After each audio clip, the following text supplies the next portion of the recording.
राष्ट्र का सम्मान है, शिक्षा से ही भारत की पहचान है। नई सोच, नए विचार, नई उड़ान की नीति, यही है नई शिक्षा नीति। आदरणीय प्रधानाचार्य महोदय, आदरणीय शिक्षकगण एवं मेरे प्रिय साथियों, आप सभी को मेरा सुप्रभात। मैं पलक शर्मा। मैं आदित्य पांडे। मैं जिन्नत जिया। मैं अयान अंसारी। आज हम सभी आज के वाद विवाद प्रतियोगिता के लिए उपस्थित हुए, जिसका विषय है नई शिक्षा नीति।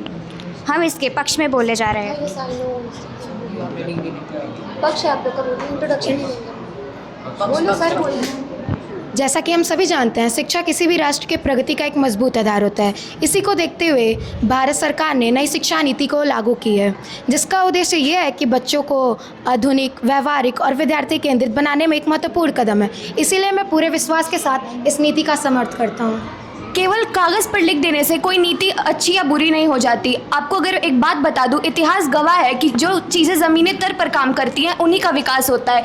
ये नीति ऐसे कहती है कि बच्चों को कोडिंग सिखाई जाएगी, ई-कॉमर्स सिखाया जाएगा और ना जाने कितनी कितनी आधुनिक चीज़ें सिखाई जाएगी। लेकिन आप मुझे एक बात का जवाब दीजिए, अगर बुनियादी ढांचा ही सही ना हो तो बच्चे कैसे कोडिंग और कंप्यूटर की शिक्षा ले पाएंगे? शिक्षकों की कमी और बुनियादी ढांचों की कमी की वजह से ये जो नीति का ये जो नियम है कि बच्चे कोडिंग सीखेंगे, ई-कॉमर्स सीखेंगे, ये बिल्कुल भी अच्छे तरीके से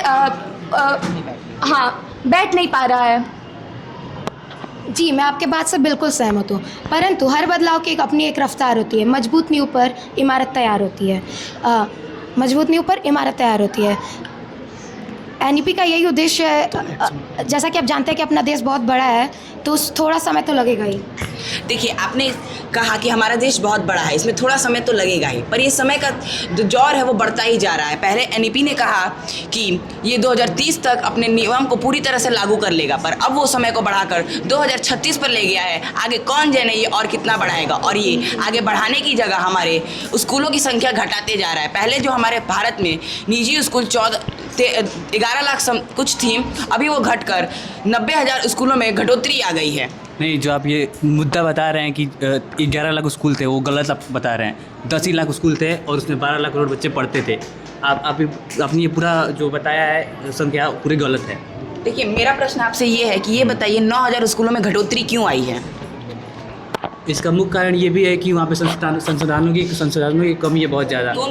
तो ये आप अपनी ही नीति की कमी बता रहे हैं कि वहाँ पे इन सब चीज़ों की कमी है, तो आप खुद विपक्ष में बोल रहे हैं। क्योंकि मुझे ये लगता है कि अगर आपकी नीति इतनी ही सही है तो उससे 2020 से अभी तक बहुत विकास कर लेना चाहिए और हर स्कूलों में पर्याप्त सारी चीज़ें होनी चाहिए, इंटरनेट से लेके सारी कंप्यूटरों तक। अच्छा, मैं आपको बता दूं तो हर बदलाव की अपनी एक रफ्तार होती है। आपने भी ये बात कही, मैं भी आपको बता चुका हूँ कि रफ्तार धीमी होती जा रही है। पहले उसने 2030 का वादा किया, पर अब 2036। हाँ, तो मैं भी आपको बता दूं, सरकार को एक ही चीज़ नहीं करना होता है। सरकार के पास हज़ारों काम होते हैं। अच्छा, सरकार के पास हज़ारों काम होते हैं। एक बात बताइए, सरकार हर चीज़ के लिए अलग अलग डिपार्टमेंट्स बना के रखी है और अलग अलग पैसे लगते हैं उसके लिए। तो आपको एकदम पता होगा कि एग्रीकल्चर जो हमारी कृषि विभाग है वो अलग है, शिक्षा विभाग अलग है। तो ऑब्वियसली सरकार को शिक्षा विभाग पे अलग काम करना चाहिए। क्या बोलो, फिर से बोल सकते हैं? और क्या आप रिपीट कर सकते हैं? हमने बोला कि सरकार ने हर चीज़ के लिए अलग अलग विभाग बनाकर रखे हैं। जैसे कृषि के लिए कृषि विभाग है, शिक्षा के लिए मैं मानता हूँ शिक्षक सरकार ने विभाग है। अलग अलग विभाग बनाए हैं, पर ऐसा तो नहीं है कि हर कार्य एक ही समय में पूरा हो जाए। और शिक्षक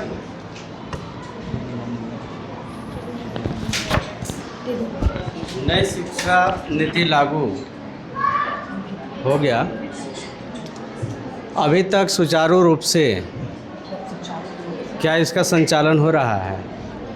सर,